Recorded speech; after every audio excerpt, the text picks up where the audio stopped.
खुलुमबाय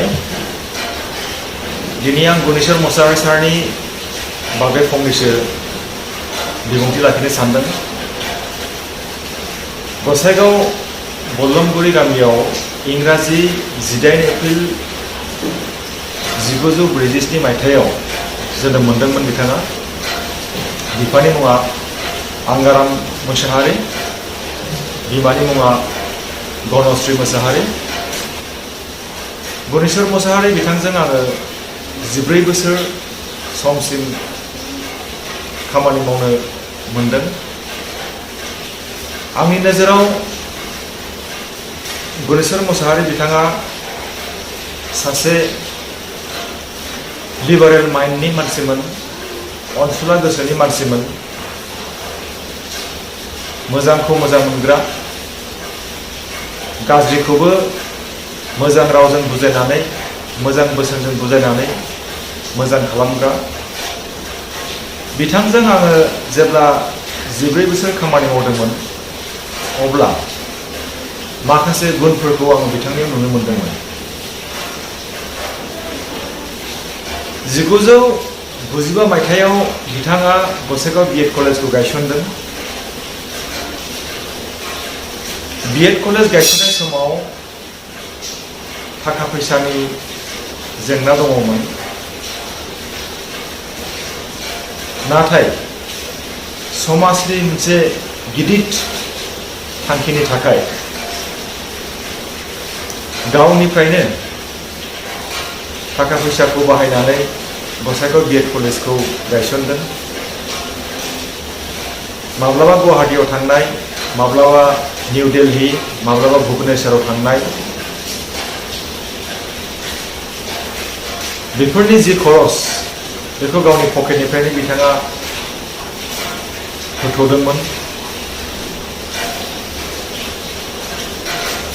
कलेजाव सोरबा स्टाफनो जुदि इमारजेन्सिनि थाखाय रांनि मदद नांगौ समाव बिथाङा मेगन मोसेबनानै स्टाफखौ सहाय होदोंमोन। नांगौ समाव गोसोनि बोलो, गोसोनि थुलुंगा होदोंमोन। मानो होननानै बुङोबा बै समनि गसाइगाव B.Ed कलेजनि जि अबस्था, थाखा फैसानि सोर्स गैयामोन। बिथांनि जि लिडारशिप क्वालिटी, बिथांनि लिडारशिप क्वालिटीनि थाखाय गसाइगाव B.Ed कलेजा दिनैसिम 25 बोसोराव आगान होबाय। दिनै बै समाव जेसेबांनाखि स्टाफफोर दंमोन, फोरोंगिरिफोर दंमोन, अफिस स्टाफफोर दंमोन, बिथांनि लिडारशिप क्वालिटीनि थाखायनो एसे बेथनजोंनो खामानि मावबोदोंमोन, सेक्रिफाइस खालामदोंमोन। गावबो सेक्रिफाइस खालामदोंमोन, दानि स्टाफआबो सेक्रिफाइस खालामदोंमोन। गुबुन समाजाव बा गुबुन बिथिङाव, गुबुन थासारियाव बिथाङा माबायदि आखल आखु दिन्थियोमोन बा गुबुनजों समाजनि थाखाय माबायदि खामानि मावोमोन बेखौबो जोङो समाजनिफ्रायनो मिथिनो मोनदों।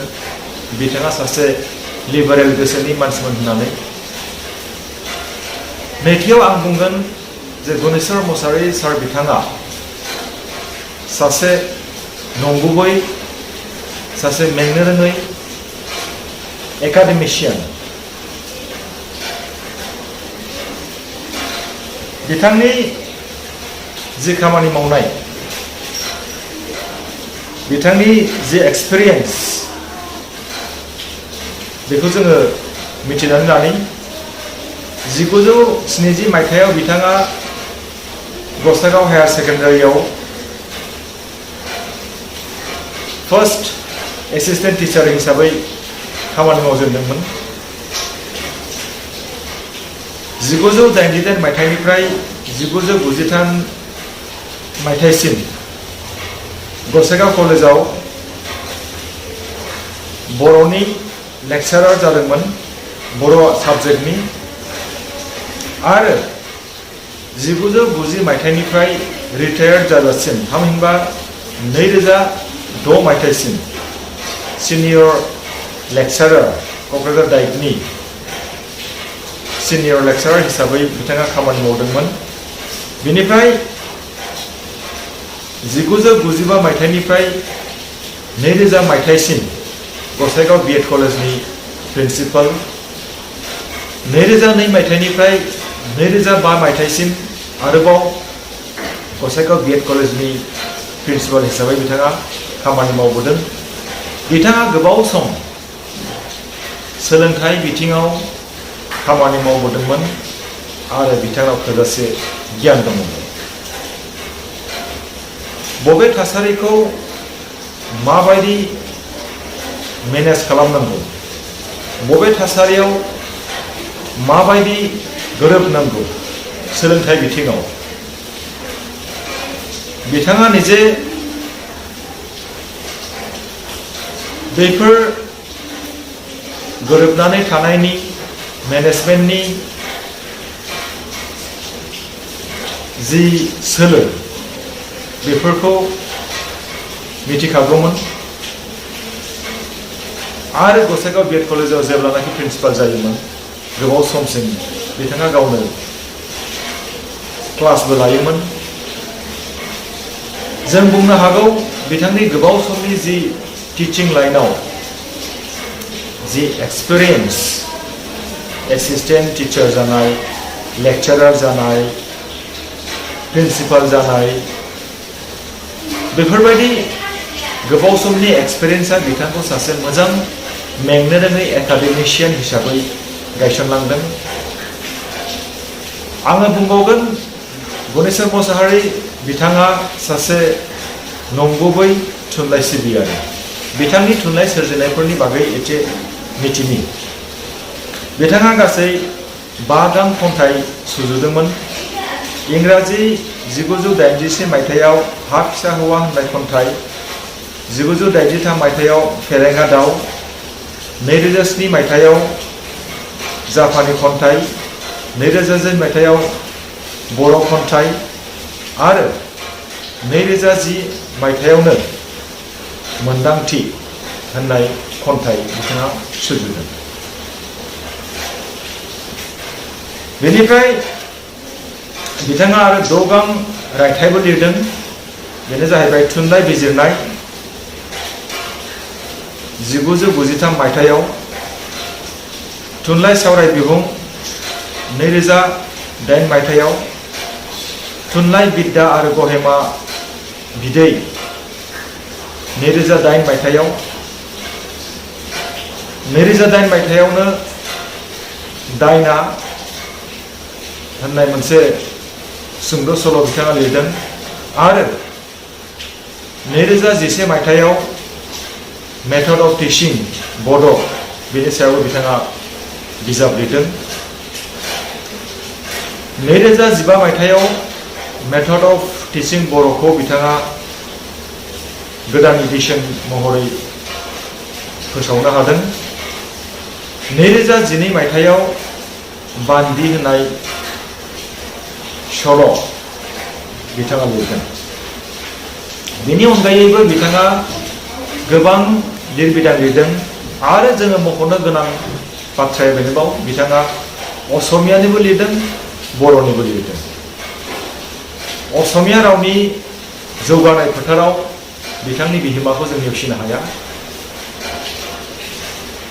बर'नि जि राव आरो थुनलाइ जौगानाय बिनि फारसे बिथांनि जि मोनदांथि, जि खामानि मावनाय बेखौ जोङो मेंनो रोङै बुंनांगोन आरो नंगुबै थुनलाइ सिबियारि जोङो बुंनांगोन। 2012 मायथाइयाव बिथाङा भारत सरकारनि साहित्य एकाडेमिनिफ्राय बर' खन्थाइनि थाखाय साहित्य एकाडेमि बान्था मोनदोंमोन आरो बेनो रोखा फोरमान जे बिथाङा सासे नंगुबै थुनलाइ सिबियारि। बेनिफ्राय आरो 2009 मायथाइयाव दायनानि थाखाय बिथाङा समेश्वरी बान्था मोनदों बर' थुनलाइ आफादनिफ्राय। 2010 मायथाइयाव लिटारेरि पेन्सन बिथाङा मोनदों आरो 2015 मायथाइयाव प्रमद चन्द्र ब्रह्म बान्थाखौ बिथाङा मोननो हादों। जोङो बुंनो हागोन नंगौ बिथाङा सासे नंगुबै थुनलाइ सिबियारि। बेनिफ्राय जों बुंनांगोन बिथाङा सासे मेंनो रोङै समाज सिबिसुला। बिथांनि जि खामानि मावनाय बेखौ जोङो मेगनजों नुबोदों। बिथाङा मेंनो रोङामोन। गावनि साख्रिखौ मावसे मावनानै बिथाङा मोनफ्रोमबो बिथिङाव आरो खामानि मावनायखौबो दोनथ'आखैमोन। बिथांनि जि खामानि मावनाय ससियेल सार्भिस, बर' राइटार एस'सिएशननि बिथाङा मासिगिरिबो जाबोदों आरो Assam text book and syllabus committee थाखोसेनिफ्राय मास्टार डिग्री लेभेलसिम बेनिबो बिथाङा सोद्रोमा जाबोदों। बड' साहित्य सभा कनस्टिटिउसन रि-एमेन्डमेन्टनिबो बिथाङा मेम्बार जाबोदों। बर' समाजनि बिथाङा चेयारमेन जादों। बाथौ आफादनि बिथाङा नेहाथारि जादों। नेताजी हाई स्कुल गसाइगावनि आफादगिरि, गसाइगाव कलेजनि governing बडिनि member, Gossaigaon branch Assam साहित्य सभानिबो आफादगिरि जाबोदों। हाब्रुबिल हाई स्कुल गसाइगावनि कमिटि मेम्बार जाबोदों। बिथांनि जि बिबान बेबो एग्रे बेग्रेमोन आरो बिबानखौ बिथांनो मानो होदों? खारन बिथाङा दि खामानि मावनानै मोजां मोनो, बिथाङा खामानि मावनायाव मेंनाय गैया, बेफोरनि थाखायसो बिथांनो बिबानफोरखौ होदों आरो मोनफ्रोमबो बिबानखौ गावनि मावनांगौ हाबा होननानै बिथाङा रुजुननानै लादों आरो खामानि मावदों। जे बिथांनि मेंनो रोङै एटिटिउड बेखौ जों बाख्नायनांगोन। बिथाङा दिनै रुंसारि जालांबाय, नाथाय बिथांनि खामानि मावनायनि जि आदब खायदा बेखौ जोङो बयबो सोलोंनांगोन। बिथाङा मोनसे थुलुंगानि जोलै फोनानै गालांबाय। जोंनि समाजाव थुलुंगानि जि बेगर सिद बेखौ जोंनो गालांबाय। दा बेखौ जों आदर खालामनांगौ। जोङो अरायसम बिथांखौ जोङो गोसोखांनांगोन। जोंनि बे समाज जौगानाय, मानसिनि आखल आखु मोजां जानाय, बेफोर गासैबो गेदेमाफोरनि जि सानस्रि, जि मावनाय, बैसोरनि सायावसो सोनारनानै रिफ्लेक्शन जानाय।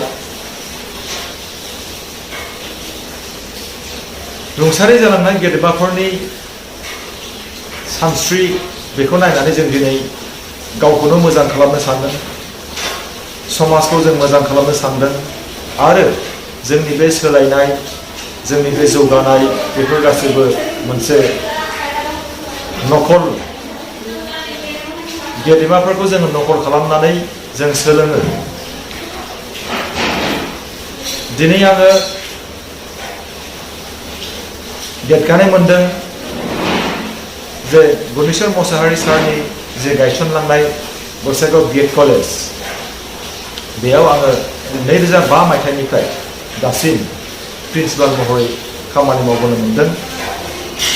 बिथांखौ आङो आंनि गोसो गोरबोनिफ्राय खुलुमबाय।